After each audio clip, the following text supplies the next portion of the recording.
Hello and welcome back to another episode for the Project Seed Money podcast. My name is Sharissa Bradley, and I am so excited to be joined today with author Deborah Wilde. Thank you so much for being here and spending a little time with me. Oh, thank you so much for having me. I'm very excited to chat today. Wonderful. I want to jump right in and ask, have you always wanted to be an author? It's funny. I always loved writing, I think like lots of us. But when I was a kid, I had this idea that like writing as a career was something that white men who lived in New York did, and no one else did that. But I don't even know how that like got into my head as a little Canadian kid, but that's what I thought. And so I sort of took a more roundabout path. I ended up doing my master's in film theory, which is the most useless degree you can possibly get, but it was a lot of fun. And then my boyfriend at the time is now my husband. He was a filmmaker. And so I ended up, because I loved writing, I'm like, well, let's write some I'll write a short film. You can direct it. And so I started taking screenwriting classes. And then I eventually ended up working in screenwriting for 12 years. And then because the Canadian market changed and there weren't really shows to work on, and I was really burned out by kind of the runaround that had been happening, I was like, well, maybe I'll just try writing a book and see if I still love writing. And then, yeah, that's where the whole pivot happened. And yeah, I've never looked back, and it's been wonderful. What an incredible journey to getting to that point. And even though the degree, as you said, was a useless degree, I bet there was so much that came from it, or even if it was just the timeline, like the piece that got you to the next piece that got you to the next piece.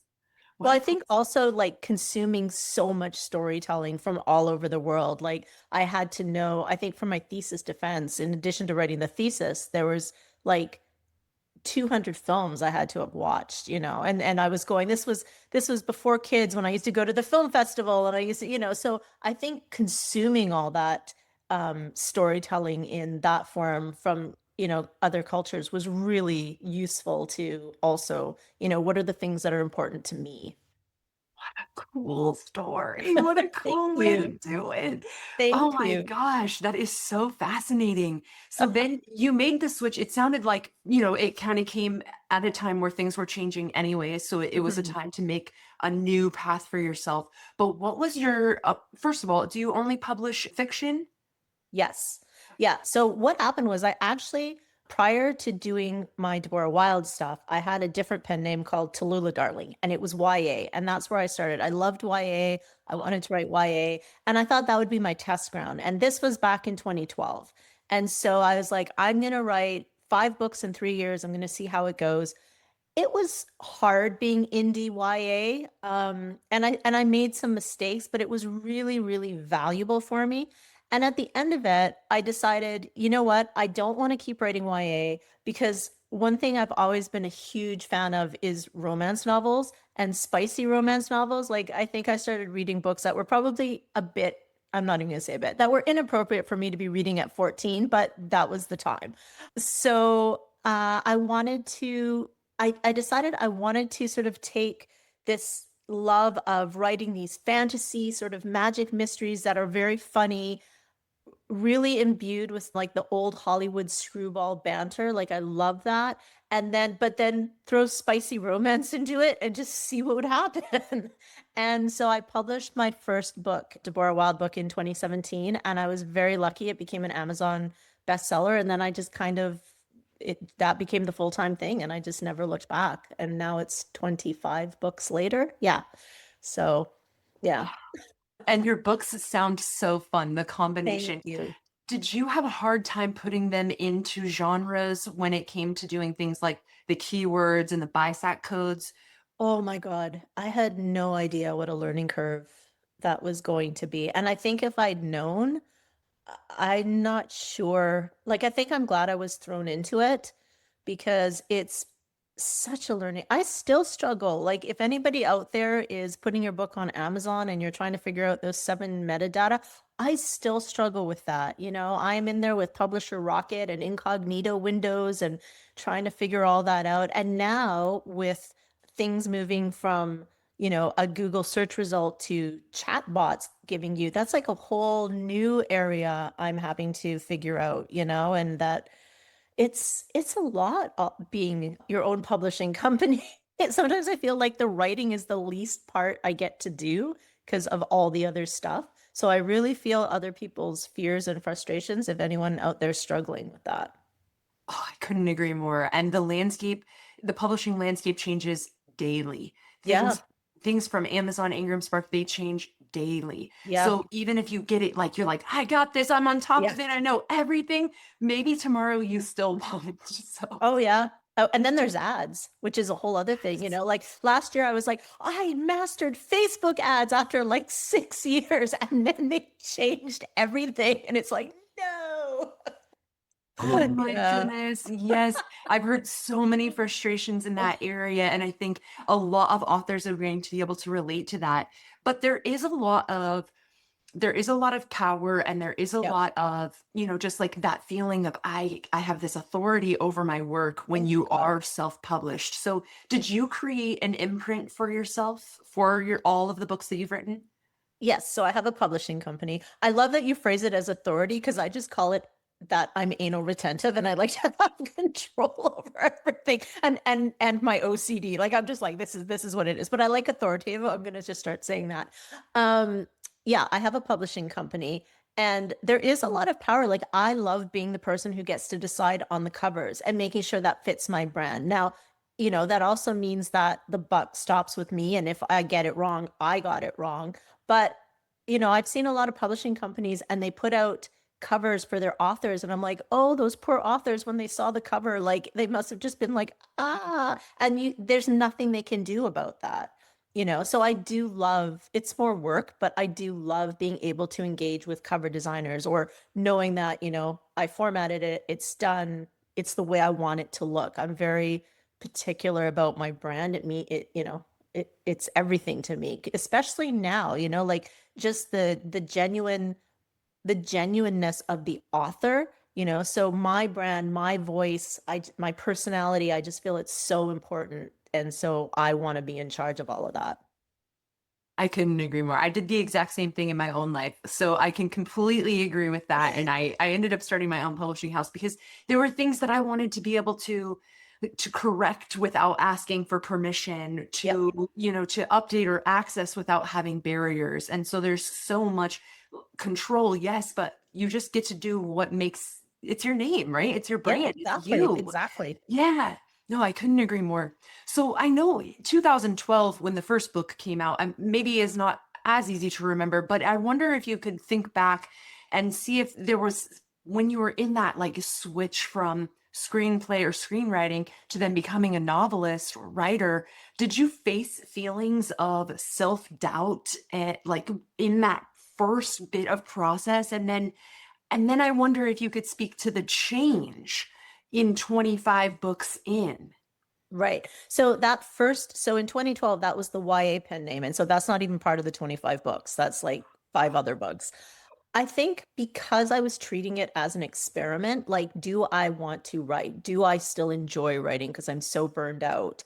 Um, I think in a lot of ways that was really good. Like it took a lot of the pressure off because I'm like, oh, I'm just going to see what happens. If worse comes to worse, I can go back to screenwriting, and I was still teaching screenwriting. And so I had that. So I had a safety net.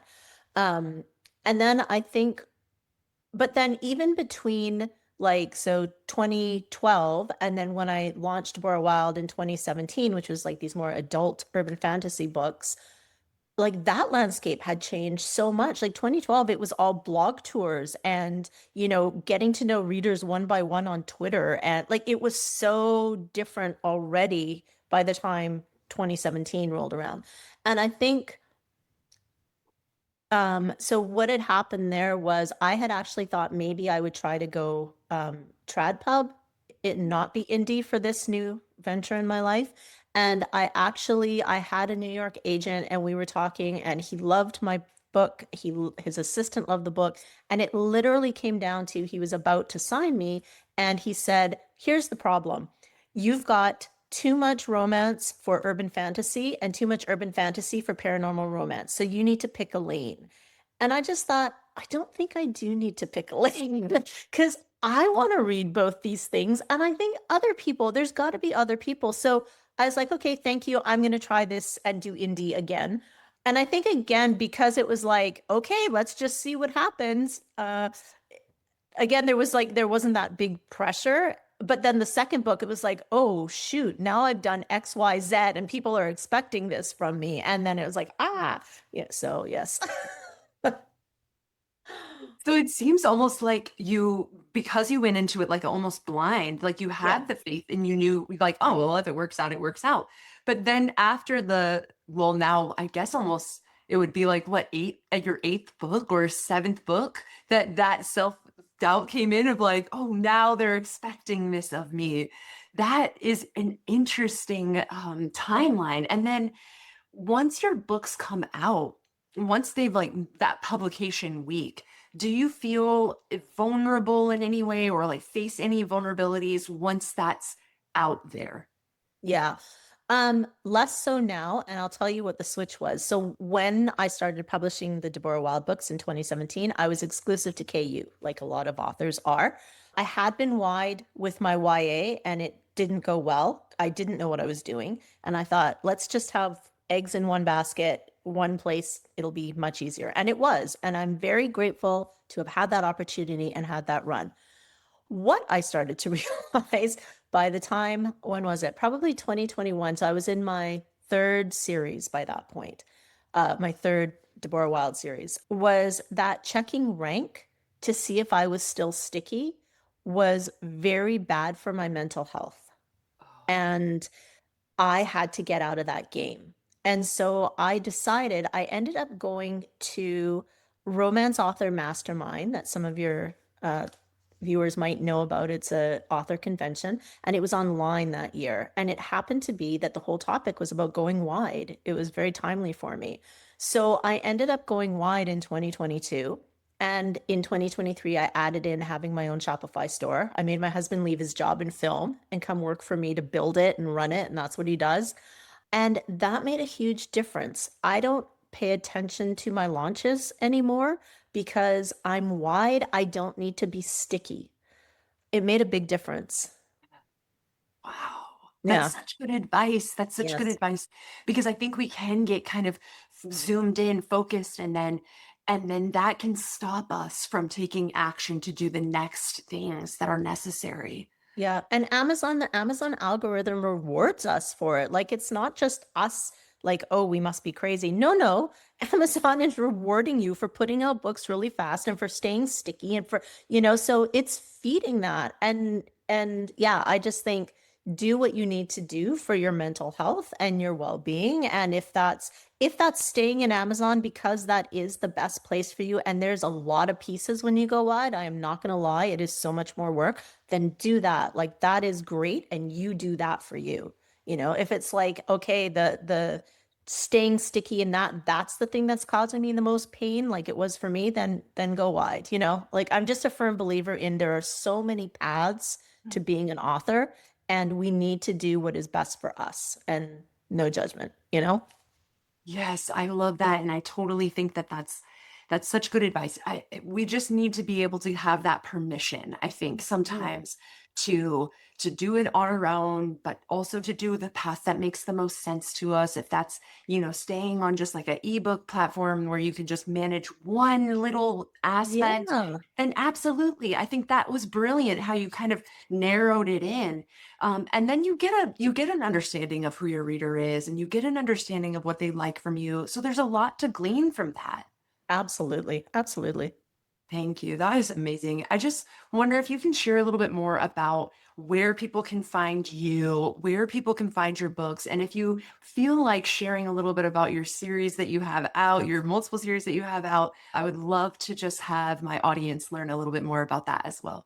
For sure. So the best place to find my books is direct from me at deborahwildbooks.com. So that's my Shopify store. But I mean, I'm also on, I'm on Kindle and Kobo and Barnes and Noble and, Apple, all the stuff, Google Play, all the bits. So if you have a favorite retailer, go there.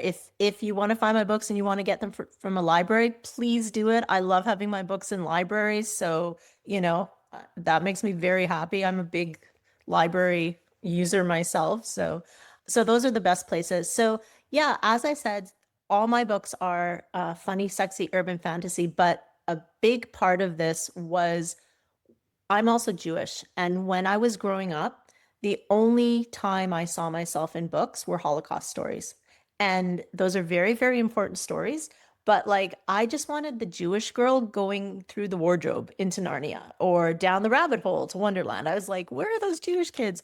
And so it was a big part for me when I started writing these books that I wanted to have Jewish heroines and I wanted to draw my magic systems from Judaism and Jewish mythology, which has been really fun for me because I've been able to learn things about, I'm a very secular Jew. I am not religious, but it's been very fun to learn stuff too and be able to bring that in to my series. So all my series have that. They all also have like the way they tend to be structured is every book will have like a mystery or an adventure, and that gets wrapped up. And then over the whole series, there's sort of a personal arc and the romantic relationship that spans the series. Sounds Yeah. so fun. They all Thank sound you. so fun. I Thank love you. that. And I love that you're getting to learn more about your heritage, learn more about your culture, and bring that in. And I Mhm. love it's like a legacy project, but also with bringing in that piece where we can see ourselves in the story. And I think you're absolutely right. We need the love stories and the fantasy stories that bring in all of the different cultures. So that's beautiful. I think you're doing important work. I just Thank have, you. thank you. I just have one last question for you, and that is if you have any last advice for my audience, they're female authors, they're on the fence, maybe it's fear that's stopping them from getting their first book out there. And I just wonder if you can encourage them a little bit to keep going on their journey. I'm going to share the advice that has been the most valuable advice to me that I ever heard. And it's not even necessarily about publishing, it's just about writing. I know it can get, and I know this for me, is it can get so scary to be doing that first draft. And I can get lost in that first draft. And there's always that point where I just hate it. I despise it and I want to burn it down. And the best advice I was ever given was writing a book is like creating jewelry. You don't mine rings out of the ground. You mine the raw materials. And then you refine and you refine and you refine. So finish the first draft and then you can see what's gold, what stays. There will be something wonderful there, even if you hated it. So every time I start a first draft, I give myself permission for it to be the worst thing I've ever written in my life. And I tell myself it'll be my editor's problem when we go to our developmental editing round. But yeah, finish that first draft because I promise there will be something you're like, this is gold and I love it. Except you won't know that unless you get to the end. That is so beautiful and sound advice for life. I'm thinking taking the advice myself as a business owner. I just think that that's really beautiful advice. I just want to say thank you again so much for being here and for spending Thank a little you. time. This has been such a real treat. Thank you for me as well. Thank you so much for joining me on another episode for Project Seed Money. Please don't forget to like and subscribe. It really helps the channel. And I will see you with another interview next week. Bye.